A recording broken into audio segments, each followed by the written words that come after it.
Hi, I'm Lou Wegner, actor and founder of Kids Against Animal Cruelty. And I'm here with my parrot, Henry.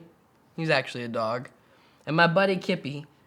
And we are going to read you the story of Radar's Dream. Radar's Dream.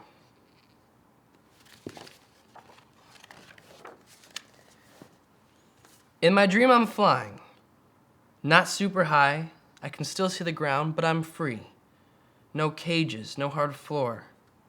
Just warm sun and the rush of the fresh air on my face. I have the dream all the time, but today it seems so real.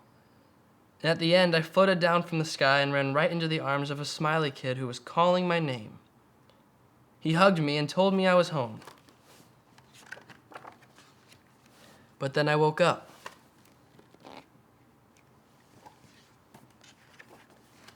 Hi, I'm Radar. They call me that because of my big ears. I like my big ears because I can hear everything.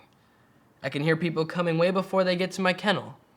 I can hear them when they whisper. And sometimes I can even hear birds singing outside. And I think about my flying dream. I live here at the shelter with lots of other dogs, and cats too. They're nice to us here. And a couple times a day they take us out the back door to pee. We ended up in the shelter for different reasons. Not because we're bad, but because we haven't found the right person to love us forever. That's all we want, a forever home. Most days are the same, but today was different. Really different. One of the regular people came to my gate, but I could tell it wasn't just to take me out to pee. She was excited, so I got excited. To tell you the truth, I almost peed right there. She stopped and talked to another lady who put her hand out for me to sniff. Flowery. Then the flowery-smelling lady scratched me behind my ears and led me right out the door, the front door. Next thing I knew, I was riding in a car with the sun on my face and my big ears flapping in the wind. It reminded me of my flying dream. I didn't know where we were going, but I was happy. The flowery lady seemed happy too. After a while, the car stopped by a big field. All I wanted to do was run. It'd been so long since I had room to really run. And if you run fast enough, you can make your own wind. Then my big ears heard a new sound, getting closer. A man's deep, growly voice. I'm never sure about new people. I've known some who were not so nice. When this man reached us, he held out his hand. He had bright, kind eyes and fur under his nose. He stroked my neck and said, "Hello there, Radar." I didn't know how he knew my name, but I liked the way he said it. The flowery-smelling lady handed the growly man some papers, and we all walked over the warm ground toward the strangest-looking car I ever saw. It looked like a big, shiny bird with pointy beak and two big whiskers. The growly-voiced man started talking, but I didn't know what he was saying. Was he wanting me to get in that crazy bird car? He said my name in a nice way, but I still didn't move. Then I heard a different voice, and finally words I did understand. Tally-ho, Radar, 'tis a beautiful day to fly. A little dog stood on the wing of that crazy bird car. My name's McCloud, but everyone calls me Mac. Well, come on then, Sonny. Nothing to worry about here. In fact, I'd say your worries are behind you now. Hop aboard the Second Chance Express.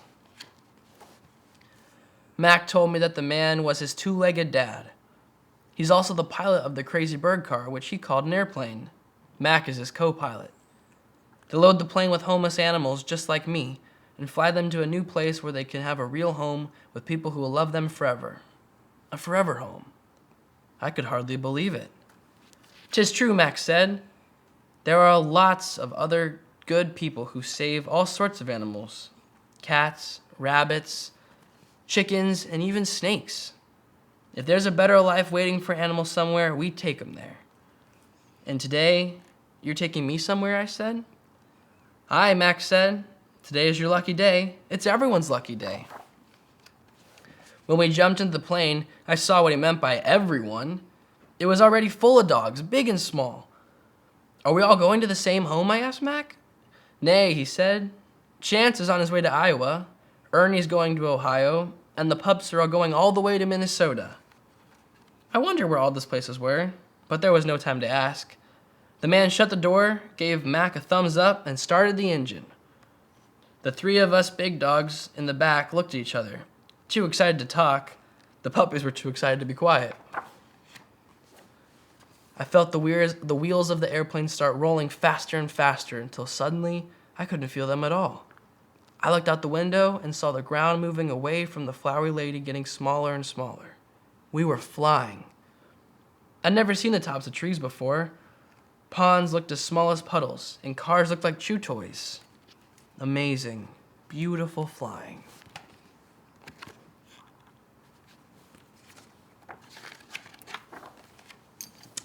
After all the excitement of the day, I started to feel a little sleepy. The hum of the airplane's engine was like a lullaby rocking me to sleep. I guess it was the same for the others.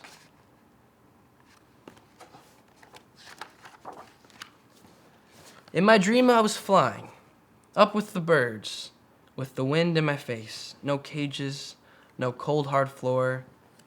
It was the same dream I've had so many times before. Only this time, it was different. This time when I woke up, everything was different. And that was Radar's dream. The end. Now don't forget, dogs really do fly, and you can learn more about that at pilotsandpaws.org. Thank you.